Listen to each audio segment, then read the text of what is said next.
So hello everyone.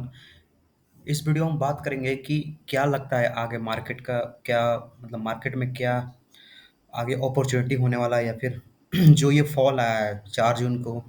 ये जो सबसे बड़ा फॉल आया है मुझे मैं अपने लाइफ में सबसे बड़ा फॉल 4 जून को देखा हूँ। तो इतना बड़ा फॉल आने के बाद अब आगे क्या लगता है मार्केट में क्या होने वाला है, ठीक है। तो हम जानते हैं कि 4 जून का जो इलेक्शन का रिजल्ट आया वो बीजेपी के फेवर में उतना नहीं आया, ठीक है। उनका जो 272 सीट नहीं मिला बीजेपी को, इसीलिए वो मेजोरिटी सरकार नहीं बना पाई और एनडीए अब सरकार बना रही है, ठीक है। तो क्या क्या होने वाला है आगे, क्या हम फोकस करें, कौन से सेक्टर्स अब यहाँ से चलेंगे, कौन से सेक्टर नेक्स्ट सेक्टर चलेंगे। बिकॉज जो अभी सेक्टर चल रहा था, सपोज पीएसयू, डिफेंस, रेलवे, ये सब जो सेक्टर चल रहे थे अभी, वहाँ से थोड़ा फोकस शिफ्ट होगा अब, ठीक है। अब ये जो गवर्नमेंट है ये फुल मेजोरिटी बीजेपी की चूंकि नहीं है और ये एनडीए लेड गवर्नमेंट है, तो जितना फोकस पहले होता था पीएसयू, डिफेंस, ये सब पे जितना फोकस पहले होता था, ठीक है, अब मुझे नहीं, अब उतना शायद पता नहीं होगा कि नहीं होगा उतना फोकस। बिकॉज ये जो सरकार है ये काफ़ी अलग है, ठीक है। तो हो सकता है अब जो नेक्स्ट सेक्टर कुछ और चले, ठीक है। तो चलिए बात करते हैं कि पहले मार्केट में 4 जून को क्या हुआ और मैंने कैसे ट्रेड लिया है, ठीक है। मैंने भी 4 जून को अच्छा खासा ट्रेड लिया था, ठीक है। और पोजीशन लेके भी गया था ऑप्शन का ओवरनाइट। तो देखते हैं कितना प्रॉफिट या कितना लॉस हुआ था। उसके बाद अगर बात करेंगे कि कौन कौन से सेक्टर चलने वाले हैं, ठीक है। तो अगर हम बात करें अभी, सपोज अगर बात करें अभी हम पीएसयू का बात करते हैं, ठीक है। पीएसयू देखिए आज पीएसयू रिकवर किए हैं काफ़ी। आज के दिन जो अभी लाइव मार्केट चल रहा है तो पीएसयू काफ़ी रिकवर किए हैं। बट अभी जो पीएसयू में भी घुसने का जो कॉन्फिडेंस है जो पहले होता था, अब वो कॉन्फिडेंस धीरे धीरे जा रहा है। बिकॉज ये सरकार जो है वो थोड़ा सा चेंज हो गई है पूरी तरह से, ठीक है। अब वो पहले वाला बात नहीं रहा, इसीलिए अब पीएसयू डिफेंस में उतना मतलब उतना जो बोलते थे उतना कॉन्फिडेंस है वो अब नहीं रहेगा। दूसरी बात है कि जो ये एग्जिट पोल का जो रिजल्ट आया था, ठीक है, इसने बहुत लोगों का लॉस करवा दिया, ठीक है। ये जो फेक एग्जिट पोल का लॉस था, बाजार में इतना बड़ा एक्सपेक्टेशन बन गया था कि 350 सीट आएगी, 325 आएगी, 400 पार आएगा। बट यहाँ पे तो बीजेपी 272 सीट भी नहीं ला पा रही है, ठीक है। तो इसकी वजह से बहुत बड़ा डिसअपॉइंटमेंट हुआ मार्केट को, मार्केट बहुत बड़ा फॉल दिया यहाँ पे। और ज़रूरी नहीं है कि उस दिन जब 4 जून का जब रिजल्ट आया था तो आप पोज़ीशन ओवरनाइट ही लेके जाए तभी आपको कमाई होगा।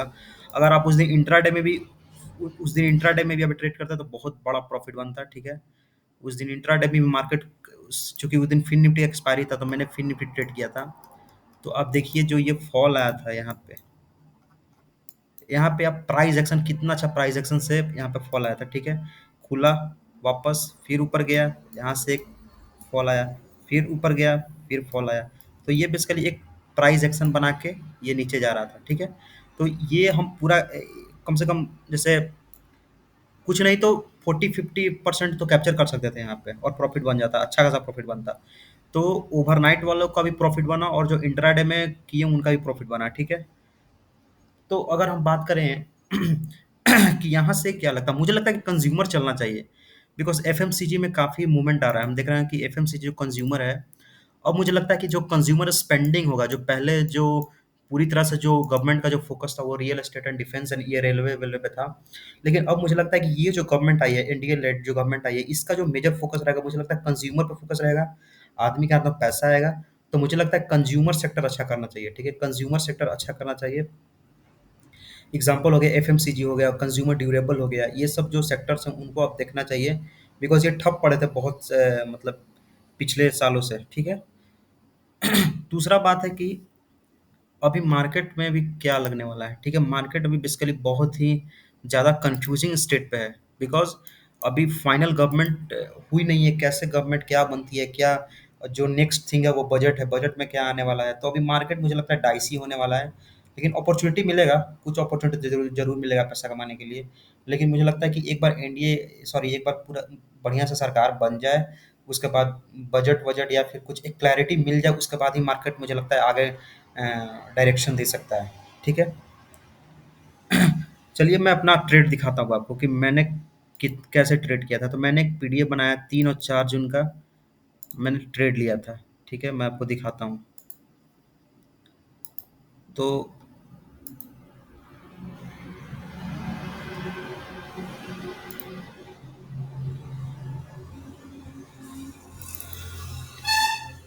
या सो ये है मेरा पीएनएल अकाउंट। ठीक है,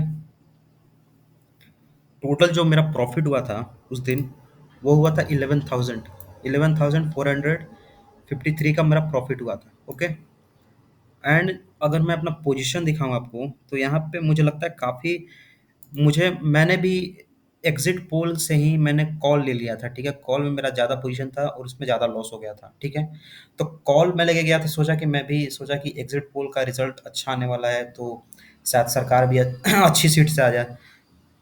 तो आपको देखा, आपने आपने यहाँ पे देखा होगा, अगर हम बात करें यहाँ पे, ठीक है, तो पहले 11,000 का प्रॉफिट हुआ। उस पहले मैंने ओवरनाइट पोजीशन लिया। ठीक है, पहले यहाँ पे अगर आपको दिखाता हूँ, पहले अगर यहाँ आप देखें,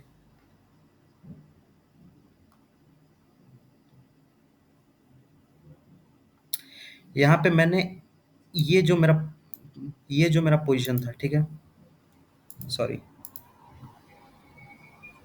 चलते हैं हम कोटक सिक्योरिटी में, आपको दिखाता हूँ। ठीक है, कोटक सिक्योरिटी में चलते हैं, वहाँ से आपको पता चल जाएगा कि कितना कैसे क्या हुआ है। ठीक है,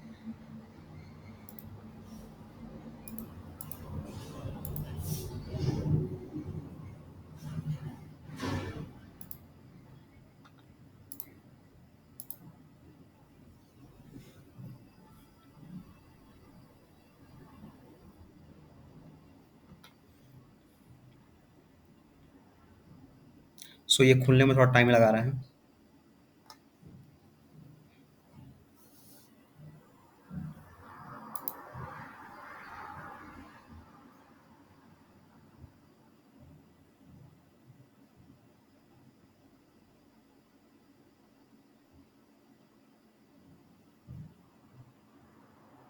खुल जा भाई, खुल जा। या सो अगर रियलाइज हम प्रॉफिट गेन पे जाएं यहाँ पे, ठीक है, ये मेरा अकाउंट है, कोटक सिक्योरिटी का अकाउंट है।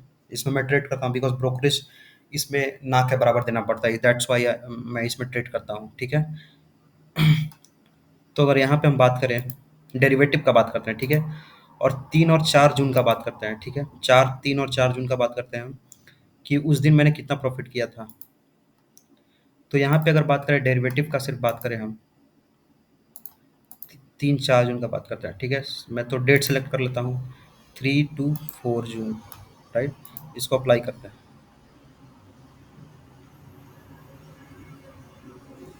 डेरिवेटिव पे।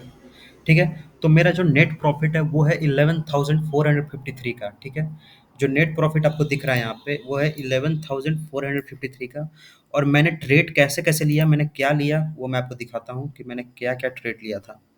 ठीक है, पहला आप देखिए, जो मैक्सिमम जो बड़ा प्रॉफिट हुआ है ये हुआ 21,723 का। मैंने एक लॉट फिन निफ्टी का लिया था। ठीक है, और उसमें जो मैंने 33 यहाँ पे 3300 मैंने फिन निफ्टी का लिया था, और उसको मैंने 25,085 पे बेचा था। ठीक है, तो तकरीबन 8 गुना ज़्यादा मैंने इसको बेचा था। ठीक है, उसके बाद फिर ये कुछ नुकसान हुआ इसमें बिकॉज़ बहुत वोलेटिलिटी था उस दिन। ठीक है, उस दिन बहुत वोलेटिलिटी था। उस दिन फिक्स आपने देखा होगा, फिक्स 50% बढ़ गया था अकेला। ठीक है, तो आप समझ सकते हैं कि वोलेटिलिटी एट पीक पे था और मार्केट में गिर रहा था, और वोलेटिलिटी आप जानते हैं कितना बड़ा था। तो उस दिन बहुत ही वोलेटिलिटी था। ठीक है, तो अगर पोजीशन आप ज़्यादा लेके जाते हैं तो उस दिन लॉस भी बड़ा हो सकता था। फिर यहाँ पे फिर निफ्टी, फिर मैंने पुट लिया, उसमें 7300 इतना प्रॉफिट हुआ। ठीक है, उसके बाद अगर बात करें, ये जो कॉल ऑप्शन है, ठीक है, ये जो कॉल ऑप्शन है यहाँ पे आप देख रहे हैं, ये जो कॉल ऑप्शन है, इसमें मुझे नुकसान हुआ 3400 का।